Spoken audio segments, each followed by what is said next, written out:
दरम्यान प्रशांत कोरटकरला कोल्हापूर जिल्हा सत्र न्यायालयानं 2 दिवसांची पोलीस कोठडी सुनावलेली आहे। 30 मार्चपर्यंत कोरटकरचा मुक्काम पोलीस कोठडीमध्ये असेल। कोरटकर कुठे कुठे फिरला, त्याला कोणी कोणी मदत केली, कोरटकर कुणाच्या सांगण्यावरून हे काही करत नाही ना, याची चौकशी करण्यासाठी पोलिसांनी न्यायालयाकडे 5 दिवसांची पोलीस कोठडी मागितली होती, पण न्यायालयानं 2 दिवसांची कोठडी सुनावली आहे। दरम्यान कोर्टाच्या निर्णयावर आम्ही समाधानी आहोत असं इंद्रजीत सावंत म्हणाले।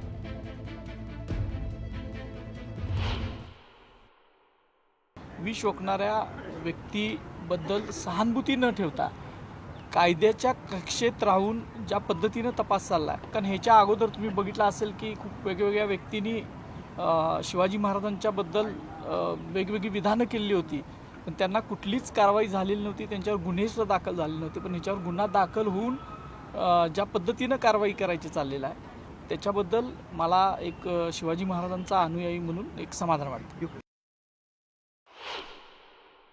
ज्यावेळी एखाद्या गुन्ह्याचा तपास करत असताना त्यामध्ये जर प्रोग्रेस दिसून आली तर फर्दर इन्व्हेस्टिगेशनसाठी PC ही पोलीस मागत असतात आणि या केसमध्येही तशीच पोलिसांकडून मागणी झालेली आहे।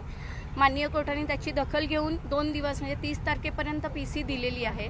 जो 3 दिवसाचा तपास झाला त्याच्यामध्ये कोरटकर कुठे कुठे फिरले, कोणत्या वाहनांनी फिरले, त्यांनी कुठेही ऑनलाईन पेमेंटचा पर्याय घेतलेला नव्हता, तर त्यांना आर्थिक मदत कुणी केली, त्यांना वेगवेगळ्या ठिकाणांमध्ये राहण्यासाठी, वेगवेगळ्या ठिकाणांवर जाण्यासाठी कुणी मदत केली, त्यांची काही नावं त्यांनी सांगितलेली आहेत। त्या दृष्टीने ते व्यक्ती खरंच आहेत का किंवा त्यांना कोणत्या पद्धतीनं मदत केली, या सगळ्या गोष्टी हा इन्व्हेस्टिगेशनचा भाग आहे आणि त्या इन्व्हेस्टिगेशन करता पोलिसांनी मागणी केलेली आहे आणि त्याप्रमाणे माननीय कोर्टाने त्यांना 2 दिवस PC दिलेली आहे। आणखी एक मोठी बातमी आहे। कोरटकरला मदत करणाऱ्यांना नोटीस पाठवलेली आहे। मदत करणाऱ्यांना 6 आरोपी करण्याची मागणी केली जाते। प्रशिक पडवेकर, धीरज चौधरीची कोरटकरला मदत होती, तर त्यानंतर हिफाजत अली, राजू जोशीची सुद्धा कोरटकरला मदत होती अशी माहिती समोर आली आहे। त्यामुळे ज्यांनी कोरटकरला लपण्यामध्ये मदत केली, पळून जाण्यात मदत केली, त्यांच्यावरही आता कारवाईची मागणी होऊ लागली।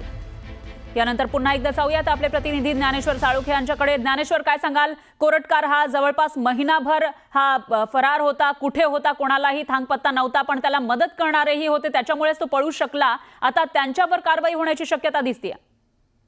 आज ज्यावेळी सुनावणी झाली, या सुनावणीमध्ये पोलिसांनी या संदर्भातले तपासाचे मुद्दे मांडले। या तपासाच्या मुद्द्यामध्ये कोरटकर ज्या ठिकाणी फिरला त्यावेळी त्याला कुणीतरी मदत केली होती आणि ही मदत करणाऱ्यांची नावाची यादीच आहे ती कोल्हापूर पोलिसांनी आज कोर्टासमोर हजर केली आणि त्यामुळे या सगळ्यांना कोल्हापूर पोलिसांनी नोटिसा पाठवल्या आहेत आणि त्यांना तपासकामी हजर राहण्याचे आदेश दिलेले आहेत। यामध्ये नागपूरचा प्रशिक पडवेकर, चंद्रपूरचा धीरज चौधरी, इंदोरचा हिफाजत अली आणि राजेंद्र जोशी, यासोबतच करीमनगरचा सईराज शेटकर, या 5 जणांना हे ती कोल्हापूर पोलिसांनी नोटीस पाठवलेली। यासोबतच धीरज चौधरीची गाडी फरार असताना प्रशांत कोरटकर वापरत होता, ती गाडी MH 34 CD 7720 नंबरची जी गाडी आहे ती सुद्धा गाडी कोल्हापूर पोलिसांनी आता तपासकामी जप्त केलेली आहे। एकूणच पाहायला गेलं तर कोरटकर याचा जे जबाब आहे त्या जबाबानुसार या सगळ्यांनाच आता पोलिसांनी टार्गेटवरती आणलेलं आहे।